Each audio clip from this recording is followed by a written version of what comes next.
काम वासना अगर इतनी ही बुरी चीज होती तो प्रकृति इसे हर इंसान के भीतर इतनी गहराई से क्यों रखती?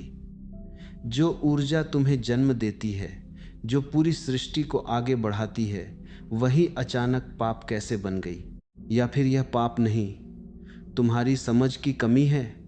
तुम इसे दुश्मन मानकर लड़ते रहे और जितना लड़े उतना ही उलझते चले गए। क्या यह संभव है कि समस्या काम वासना नहीं, बल्कि उसे देखने का तुम्हारा तरीका है? जब कोई इच्छा तुम्हारे भीतर उठती है तो तुम तुरंत डर जाते हो, उसे दबाने की कोशिश करते हो और वहीं से संघर्ष शुरू होता है। लेकिन क्या तुमने कभी बिना डर, बिना भागे उसे सिर्फ देखा है, जैसे कोई रहस्य सामने खड़ा हो और तुम उसे पहली बार समझने की कोशिश कर रहे हो? शायद यही वह दरवाजा है जिसे तुमने कभी खोला ही नहीं, क्योंकि तुम्हें बताया गया कि दरवाजे के पीछे अंधेरा है। लेकिन अगर वही दरवाज़ा रोशनी की ओर खुलता हो तो? तुमने कभी गौर किया है, वही ऊर्जा जो तुम्हें बेचैन करती है, वही ऊर्जा तुम्हें जिंदा भी रखती है। अगर यह ऊर्जा ना होती तो तुम्हारे भीतर कोई इच्छा ही ना होती, कोई गति ही ना होती, कोई सृजन ही ना होता। फिर सवाल यह नहीं रह जाता कि काम वासना अच्छी है या बुरी। सवाल यह बन जाता है कि क्या तुम इसे समझते हो या नहीं। क्योंकि जो समझ में आ जाता है वह कभी समस्या नहीं रहता, वह एक शक्ति बन जाता है। और जो अनजाना रह जाता है वही डर बनकर तुम्हें नियंत्रित करता है। तुम्हारे भीतर यह ऊर्जा एक बीज की तरह है, कच्ची, असंवर्धित, लेकिन अपार संभावनाओं से भरी हुई। तुम उसे या तो यूं ही बर्बाद कर सकते हो या उसे एक ऐसे फूल में बदल सकते हो जिसकी खुशबू तुम्हारे पूरे अस्तित्व को बदल दे। लेकिन इसके लिए पहला कदम है अपनी धारणाओं को तोड़ना। क्या तुम तैयार हो यह मानने के लिए कि अब तक जो तुमने सीखा वह अधूरा था? क्या तुम तैयार हो इस ऊर्जा को एक नई नज़र से देखने के लिए? क्योंकि जब नज़र बदलती है तो पूरी दुनिया बदल जाती है। और शायद यही वह क्षण है जहां तुम्हारी सबसे बड़ी कमज़ोरी तुम्हारी सबसे बड़ी शक्ति में बदलने की शुरुआत करती है। लेकिन क्या सच में यह परिवर्तन संभव है, या यह सिर्फ एक और भ्रम है जिसमें तुम खुद को फंसा रहे हो? लेकिन जैसे ही तुम इस संभावना को छूने लगते हो, एक और गहरी उलझन सामने खड़ी हो जाती है। अगर यह ऊर्जा इतनी शक्तिशाली है तो फिर यह तुम्हें बार बार अपनी ओर खींचती क्यों है? तुमने तय किया होता है कि अब नहीं, अब खुद पर नियंत्रण रखना है, लेकिन अचानक एक विचार, एक छवि, एक क्षण और सब कुछ बिखर जाता है। क्या यह तुम्हारी कमजोरी है, या तुम्हारे भीतर कुछ ऐसा है जिसे तुमने कभी समझने की कोशिश ही नहीं की? सच तो यह है कि तुम्हारा मन और तुम्हारा शरीर दो अलग दिशाओं में खड़े हैं। शरीर अपनी प्राकृतिक गति में बहना चाहता है और मन उसे रोकना चाहता है, नियंत्रित करना चाहता है। यही संघर्ष तुम्हारे भीतर लगातार चल रहा है, और जितना तुम इसे दबाने की कोशिश करते हो उतना ही यह और तीव्र होकर लौटता है। क्या तुमने देखा है, जिस चीज को तुम नहीं कहते हो वही सबसे ज्यादा तुम्हारे दिमाग में घूमती रहती है? यही रिप्रेशन का खेल है। तुम बाहर से शांत दिखते हो, लेकिन भीतर एक तूफान पल रहा होता है। यह तूफान सिर्फ शारीरिक नहीं है, यह मानसिक है, भावनात्मक है, और सबसे ज्यादा खतरनाक इसलिए है क्योंकि तुम इसे समझे बिना इससे लड़ रहे हो। तुम सोचते हो कि तुम्हें आनंद चाहिए, लेकिन वास्तव में तुम सिर्फ उस बेचैनी से भागना चाहते हो जो भीतर उठती है। और काम वासना तुम्हें एक आसान रास्ता देती है, कुछ पल के लिए सब कुछ भूल जाने का, खुद से भाग जाने का। लेकिन क्या यह सच में आनंद है, या सिर्फ एक छोटा सा एस्केप? अगर यह आनंद होता तो हर बार इसके बाद खालीपन क्यों महसूस होता?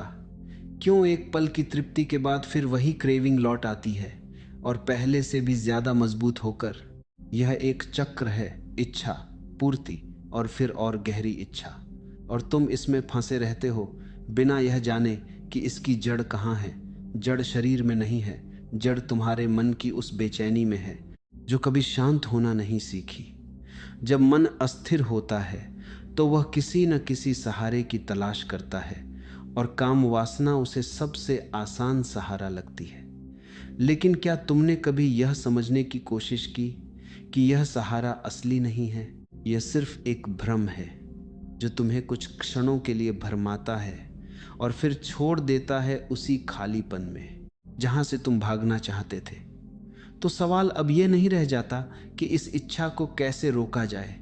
सवाल यह बन जाता है कि उस बेचैनी को कैसे समझा जाए जो इसे जन्म देती है। क्योंकि अगर जड़ को समझ लिया तो शाखाएं अपने आप बदलने लगेंगी। लेकिन क्या तुम सच में उस जड़ तक जाने के लिए तैयार हो जहां तुम्हें खुद का सामना करना पड़ेगा? और यही वह मोड़ है जहां अधिकतर लोग लौट जाते हैं, क्योंकि जड़ तक जाना आसान नहीं है। वहां तुम्हें किसी और से नहीं, खुद से मिलना पड़ता है। लेकिन अगर तुमने थोड़ा भी साहस किया तो तुम एक नई दिशा देखोगे जहां लड़ाई खत्म होती है और देखना शुरू होता है। क्या तुमने कभी बिना किसी निर्णय के, बिना अच्छा बुरा कहे, अपने भीतर उठती इच्छा को देखा है? जैसे कोई दर्शक किसी दृश्य को देखता है, न उसे रोकता है न उसमें कूदता है, बस देखता है। यही जागरूकता का पहला स्पर्श है। तुम अभी तक या तो भागते रहे या उसमें खो जाते रहे। लेकिन तीसरा रास्ता भी है जहां तुम सिर्फ गवाह बन जाते हो। और जैसे ही तुम गवाह बनते हो कुछ अजीब होने लगता है। वही इच्छा जो तुम्हें खींचती थी अब जैसे तुम्हारे सामने खुलने लगती है। उसका उठना, उसका फैलना, उसका चरम पर जाना और फिर उसका अपने आप गिर जाना। क्या तुमने कभी गौर किया कि कोई भी लहर हमेशा नहीं रहती? वह उठती है और फिर शांत हो जाती है। इच्छा भी एक लहर ही है, लेकिन तुम उसे स्थायी मानकर डर जाते हो या उससे चिपक जाते हो। जागरूकता तुम्हें दिखाती है कि यह स्थायी नहीं है, यह गुजरने वाली है। और जब तुम इसे गुजरते हुए देखते हो तब पहली बार तुम उसके मालिक बनते हो, उसके गुलाम नहीं। लेकिन यह देखने के लिए धैर्य चाहिए, ईमानदारी चाहिए, क्योंकि मन बीच बीच में तुम्हें भटकाने की कोशिश करेगा। वह कहेगा कुछ करो, इसे खत्म करो, इससे बचो। लेकिन क्या तुम उस आवाज को भी देख सकते हो? क्योंकि असली खेल यही है। तुम सिर्फ इच्छा को ही नहीं बल्कि उस मन को भी देखने लगो जो उसे नियंत्रित करना चाहता है। और जैसे जैसे यह देखने की क्षमता गहरी होती है, तुम्हें एक और रहस्य समझ में आता है कि तुम न तो वह इच्छा हो और न ही वह मन जो उससे लड़ रहा है। तुम कुछ और हो, कुछ जो इन दोनों को देख सकता है। यही ऑब्जर्वर है, यही तुम्हारी असली स्थिति है। और जब तुम इस स्थिति में टिकने लगते हो तब ऊर्जा का खेल बदलने लगता है।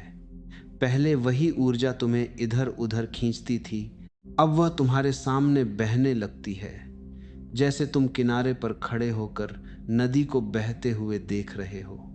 क्या यह संभव है कि सिर्फ देखने से ही परिवर्तन शुरू हो जाए? यह सवाल अजीब लगता है, क्योंकि तुम्हें हमेशा सिखाया गया कि कुछ करने से ही बदलाव आता है। लेकिन यहाँ कुछ न करने में ही रहस्य छिपा है। जब तुम कुछ नहीं करते, सिर्फ देखते हो, तब ऊर्जा खुद अपनी दिशा खोजने लगती है। और शायद यही वह पहला क्षण है जहां तुम्हें महसूस होता है कि यह ऊर्जा तुम्हारी दुश्मन नहीं थी, तुमने ही उसे गलत समझ लिया था। लेकिन अगर सिर्फ देखने से इतना कुछ बदल सकता है, तो क्या इससे आगे भी कोई गहराई है जहां यह ऊर्जा पूरी तरह रूपांतरित हो सके? और जैसे ही यह देखने की कला थोड़ी स्थिर होने लगती है, एक नया अनुभव जन्म लेता है। तुम्हें पहली बार महसूस होता है कि ऊर्जा केवल नीचे की ओर ही नहीं जाती, वह दिशा बदल भी सकती है। अब तक तुम उसे या तो बहने देते थे या रोकने की कोशिश करते थे, लेकिन अब तुम देख रहे हो कि उसे मोड़ा भी जा सकता है। जैसे नदी का पानी अगर समझदारी से दिशा पाए तो वह खेतों को हरा भरा कर सकता है, और अगर बेकाबू हो जाए तो वही पानी बाढ़ बन जाता है। क्या यह संभव है कि तुम्हारे भीतर की यह शक्ति भी बस दिशा की प्रतीक्षा कर रही हो? जब इच्छा उठती है और तुम उसे पकड़ते नहीं, दबाते नहीं, बल्कि पूरी जागरूकता के साथ उसके साथ रहते हो, तो धीरे धीरे एक सूक्ष्म बदलाव शुरू होता है। शरीर में जो हलचल थी वह अब उतनी भारी नहीं लगती, वह हल्की होने लगती है, जैसे कोई ऊर्जा ऊपर की ओर उठ रही हो। तुमने शायद ध्यान दिया होगा, जब तुम बेचैन होते हो तो सांस तेज और उथली हो जाती है, लेकिन जब तुम शांत होकर उसे देखते हो तो सांस गहरी होने लगती है। क्या यह सिर्फ संयोग है या इसके पीछे कोई गहरा संबंध है? सांस, शरीर और चेतना तीनों एक ही धारा के हिस्से हैं, और जब तुम देखने की स्थिति में होते हो तो यह धारा अपने आप संतुलित होने लगती है। अब तुम्हें कुछ खास करने की ज़रूरत नहीं, लेकिन तुम्हारी उपस्थिति ही सब कुछ बदलने लगती है। यही वह क्षण है जहाँ काम वासना की वही ऊर्जा जो पहले तुम्हें नीचे खींचती थी, अब एक नई दिशा में बहने लगती है, ध्यान की ओर, सृजन की ओर, शांति की ओर। यह परिवर्तन अचानक नहीं होता, यह धीरे धीरे बहुत सूक्ष्म रूप से होता है। जैसे अंधेरा हटता नहीं, बस रोशनी आ जाती है। तुम पाओगे कि वही तीव्रता जो पहले तुम्हें विचलित करती थी, अब तुम्हारे भीतर एक नई स्पष्टता ला रही है। तुम्हारा ध्यान गहरा होने लगता है, तुम्हारी संवेदनशीलता बढ़ने लगती है। जो ऊर्जा पहले सिर्फ एक ही रास्ते से निकलना चाहती थी, अब वह कई रूपों में प्रकट होने लगती है। कभी रचनात्मकता बनकर, कभी गहरी शांति बनकर, कभी एक अनजानी खुशी बनकर। क्या तुमने कभी सोचा था कि यही ऊर्जा तुम्हें इतना हल्का और स्वतंत्र महसूस करा सकती है? लेकिन यहाँ एक और बारीकी है। अगर तुम इस प्रक्रिया को जबरदस्ती करने की कोशिश करोगे तो सब कुछ फिर से टूट जाएगा, क्योंकि यह नियंत्रण का खेल नहीं है, यह समझ का खेल है। तुम केवल उपस्थित रह सकते हो, बाकी काम ऊर्जा खुद करती है। जैसे बीज को तुम खींचकर पेड़ नहीं बना सकते, तुम बस उसे सही वातावरण दे सकते हो, और जब वातावरण सही होता है तो बीज अपने आप अंकुरित होता है। ठीक वैसे ही जब तुम्हारे भीतर जागरूकता की जमीन तैयार होती है तो ऊर्जा अपने आप ऊपर उठने लगती है, और तभी तुम महसूस करते हो कि यह कोई साधारण प्रक्रिया नहीं है, यह एक यात्रा है जहां तुम अपने ही भीतर एक नई ऊंचाई को छूने लगते हो। लेकिन जब यह ऊर्जा ऊपर उठती है तो आखिर वह तुम्हें कहाँ ले जाती है? और जैसे जैसे यह प्रवाह ऊपर उठता है, तुम एक ऐसी अवस्था के करीब आने लगते हो जिसे शब्दों में बांधना आसान नहीं, क्योंकि यहाँ अनुभव बदल जाता है, पहचान बदल जाती है। अब यह ऊर्जा तुम्हें खींचती नहीं, तुम उसके साथ बहते भी नहीं, बल्कि तुम स्वयं उस ऊर्जा का विस्तार महसूस करने लगते हो।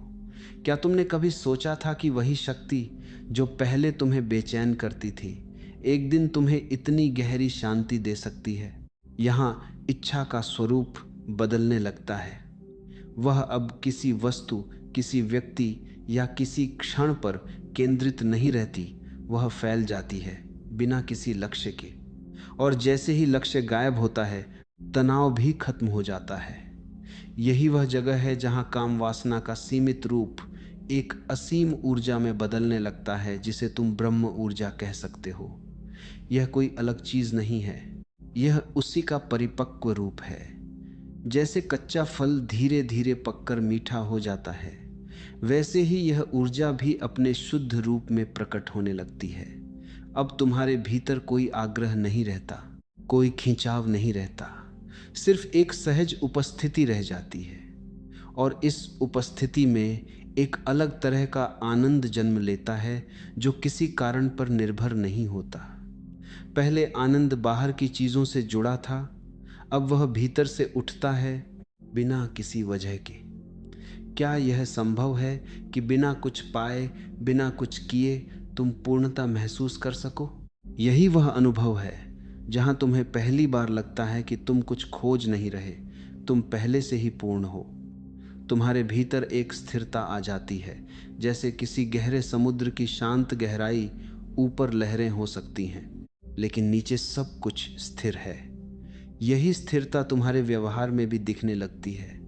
तुम्हारी आंखों में एक अलग चमक, तुम्हारे शब्दों में एक सहजता, तुम्हारे होने में एक गहराई। लोग शायद समझ न पाएं कि तुम्हारे भीतर क्या बदला है, लेकिन वे महसूस जरूर करेंगे कि कुछ अलग है। यह कोई दिखावा नहीं है, यह भीतर का परिवर्तन है जो बाहर झलकने लगता है। और सबसे आश्चर्यजनक बात यह है कि अब तुम्हें कुछ खोने का डर नहीं रहता, क्योंकि तुमने जाना कि असली चीज कभी खो नहीं सकती। जब ऊर्जा इस रूप में बदलती है तो वह तुम्हें कमजोर नहीं बल्कि अत्यंत शक्तिशाली बना देती है। लेकिन यह शक्ति आक्रामक नहीं होती, यह शांत होती है, स्थिर होती है। क्या तुमने कभी ऐसी शक्ति के बारे में सोचा था जो बिना किसी संघर्ष के तुम्हारे भीतर मौजूद हो सकती है? यही वह बिंदु है जहां तुम समझने लगते हो कि परिवर्तन बाहर से नहीं आया, यह हमेशा से तुम्हारे भीतर था, बस तुम्हें उसे देखने की जरूरत थी। लेकिन क्या यह स्थिति हमेशा बनी रह सकती है, या यह भी एक क्षणिक अनुभव बनकर रह जाएगी? और यही अंतिम प्रश्न तुम्हें उस सबसे गहरे सत्य के द्वार पर लाकर खड़ा कर देता है। क्या यह अवस्था टिक सकती है, या यह भी एक अनुभव बनकर गुजर जाएगी? क्योंकि अब तक तुमने हर चीज को आते जाते देखा है। विचार आए और चले गए, भावनाएं उठीं और शांत हो गई, इच्छाएं जगी और फिर खो गई। तो क्या यह भी वैसा ही है, या इसमें कुछ ऐसा है जो बदलता नहीं? जब तुम और गहराई से देखते हो तो तुम्हें एक सूक्ष्म फर्क दिखाई देता है। जो बदलता है वह हमेशा तुम्हारे सामने होता है, और जो नहीं बदलता वह तुम स्वयं हो। अब तक तुम अनुभवों के साथ अपनी पहचान जोड़ते रहे, कभी इच्छा के साथ, कभी शांति के साथ। लेकिन अब पहली बार तुम उस केंद्र को छूते हो जो हर अनुभव के पीछे है। यही वह बिंदु है जहां यात्रा समाप्त नहीं होती बल्कि एक नई समझ में विलीन हो जाती है। क्योंकि यहां कोई लक्ष्य हासिल नहीं हुआ, बल्कि एक भ्रम टूट गया कि तुम्हें कहीं पहुंचना है। तुम पाते हो कि जिसे तुम खोज रहे थे वह हमेशा यही था, तुम्हारे हर सांस में, हर क्षण में, हर जागरूक पल में। यह समझ किसी अभ्यास का परिणाम नहीं है, यह देखने की परिपक्वता है। जब देखने की क्षमता पूरी हो जाती है तो खोज अपने आप गिर जाती है। अब तुम्हें कुछ बनने की जरूरत नहीं रहती, कुछ पाने की भी नहीं, क्योंकि जो है वही पर्याप्त है। और इस पर्याप्तता में एक अद्भुत स्वतंत्रता छिपी होती है। अब ऊर्जा का कोई अलग नाम नहीं रह जाता। न वह काम वासना है, न वह कोई ऊंची अवस्था। वह सिर्फ ऊर्जा है, शुद्ध, सहज, बहती हुई। तुम उसे किसी दिशा में धकेलते नहीं, न ही उसे रोकते हो। तुम बस उसके साथ एक हो जाते हो, और इस एकत्व में कोई द्वंद्व नहीं रहता, कोई खींचतान नहीं रहती। यही असली परिवर्तन है, जहां कुछ बदला नहीं, फिर भी सब कुछ बदल गया। लेकिन यहाँ एक सूक्ष्म जाल भी है। मन फिर से इसे पकड़ने की कोशिश करेगा, इसे स्थायी बनाने की, इसे सुरक्षित रखने की। और जैसे ही तुम पकड़ने की कोशिश करते हो वह फिर से अनुभव बन जाता है, और अनुभव हमेशा आता जाता है। तो रहस्य यह नहीं है कि इसे बनाए रखा जाए, रहस्य यह है कि इसमें भी पकड़ न हो। क्या तुम इस अंतिम छलांग के लिए तैयार हो, जहां तुम्हें कुछ भी थामे बिना रहना है?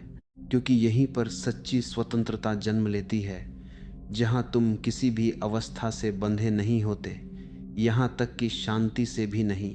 अब तुम्हारे पास कोई निष्कर्ष नहीं बचता, कोई सिद्धांत नहीं बचता, सिर्फ एक खुलापन बचता है जिसमें हर क्षण नया है, ताज़ा है। और इसी ताजगी में जीवन पहली बार पूर्ण रूप से खिलता है। अब सवाल यह नहीं है कि तुम क्या बनोगे, सवाल यह है कि क्या तुम इस अनंत बहाव में बिना डर, बिना पकड़, पूरी तरह डूबने को तैयार हो।